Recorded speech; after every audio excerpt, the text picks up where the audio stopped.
Hello, my name is Patricia Cronin, and this is my presentation for PAD 640 for fall of 2021. A little bit about myself. I'm a part-time graduate student in public administration, and I'm currently the development director for the Worker Justice Center of New York. I have 12 years of fundraising experience in major gifts and foundations, and I'm a certified fundraising executive. The organization we focused on for this semester was the World Awareness Children's Museum, whose mission is to bring our diverse world to children. It is a brick and mortar museum in Glens Falls, New York.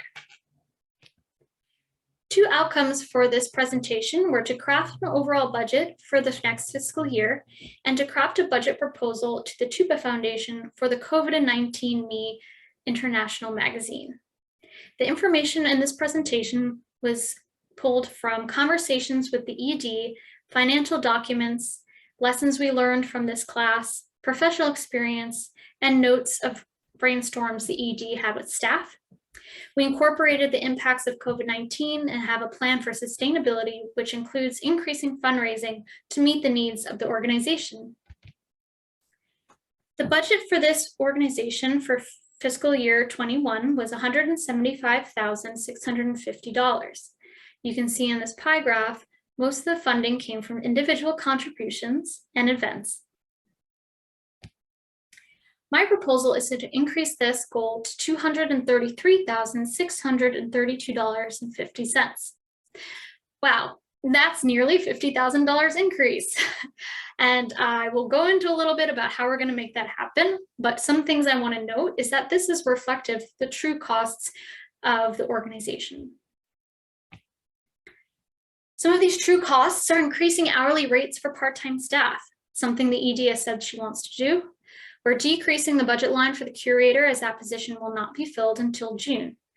We're increasing healthcare costs and also increasing contract salaries to reflect the COVID-19 and Me budget costs for a graphic designer and translation services. For programming, we're building out the magazine project because it's a large project for the organization, and it's in addition to what the organization historically does. We're decreasing exhibition expenses as the ED indicated that rotation for exhibits will decrease. We are also increasing postage and printing to reflect COVID-19 project costs for international postage. For facilities, these costs will largely remain the same based on historical data. We are decreasing plowing costs by 50% to hire instead a snow blower and person to shovel the sidewalk, as that is actually what's needed, not actually a plow. We're also adding from those savings $1,000 to the professional development line after this pandemic. It is important to invest in our staff for morale.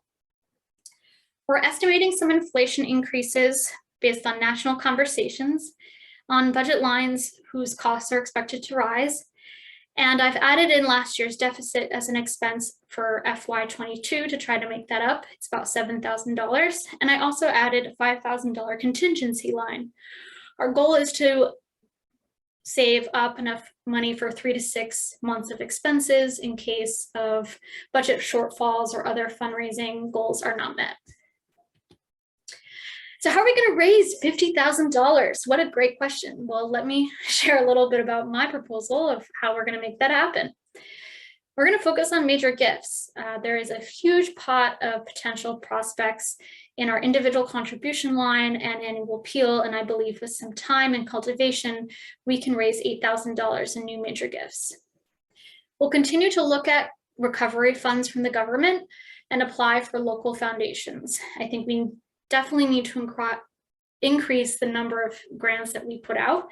I know this is something that the ED has indicated is a lot of time and she doesn't have time for, so finding volunteers and board members who can help with prospecting and writing will be really important to increasing the output of grant applications. We're also going to continue to look at events. They're a major income generator for the organization, but they're very costly to put on. And as we've seen with the pandemic, they can fluctuate dramatically. So continuing to tweak them will be important to see what can be most efficient and manageable. And finally, admissions we expect to see increase due to child vaccinations and tourism and people feeling more comfortable being inside.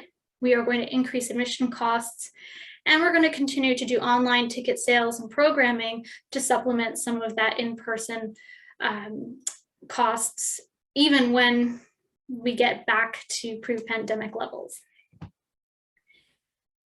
The second half of this proposal is focused on the Touba Family Foundation budget proposal for the COVID-19 and Me magazine project. The Touba Family Foundation is a local foundation to the Glens Falls area. It is from the family of the museum's founder, Dr. Jacqueline Touba. They have funded the organization consistently, and they've actually given in the past gifts up to $10,000. So what is the COVID-19 magazine project? Well, last year, this was a national project where we invited art from schools across the country to be put in a magazine from students that demonstrate some of the impacts that COVID had on children's lives. Here are some examples of the art that was displayed last year. This year, we're moving internationally and inviting art from schools in 6 different countries: Germany, Brazil, Mongolia, Canada, India, and South Africa. This is actually where we see some of that overall organizational budget increase. We're going from about $17,000 for this project to $41,592.40. This is true costs that the ED has demonstrated and explained for this project. These staff hours are from notes that the ED provided, so I calculated their hourly rate with the new hours. I also included a 14% organizational fringe rate that was not included in the budget proposal for last year. I've also did some calculations through FedEx to actually shipping materials from the United States to these 6 countries back and forth. That is a huge expense for this organization and this project. So I believe if there's a way to actually just provide the art supply funds directly to those schools without having to ship them so that they can buy them in their home countries, that would save about $5,000. That conversation needs to be had with each school to determine what their availability to those materials are. Another cost was actually translation. So the organization wants to publish this magazine in each of the home countries' native languages, so that will require design, translation, and printing times 6. So that's a huge increase as well that is reflected in that budget. So how will we bring in this funding? We're going to ask for more grants. We are going to find some of those major donors who are interested in this magazine, and we're going to invite businesses to purchase ad space in the magazine, just like a traditional magazine would. So overall, my suggestions to the museum are to continue to put in true costs in all of your grant applications. Foundations need to know what it really costs to run these programs.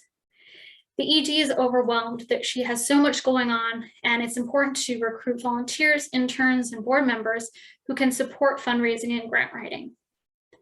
We need to increase admission fees and decrease the number of membership levels. They're way too confusing, and it must take a lot of administrative work to deal with the different membership benefits. We're also going to build in that contingency fund and repay the debt from last year.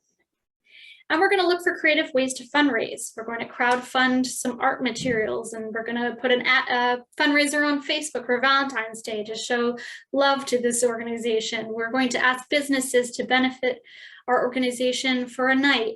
We're going to ask for in-kind time, such as grant writing. All these little things will add up to a good portion of support towards our budget of $233,000. Thank you so much for your time. If you have any follow-up questions, please reach out to me at the email listed here, and I look forward to hearing from you. Thank you so much.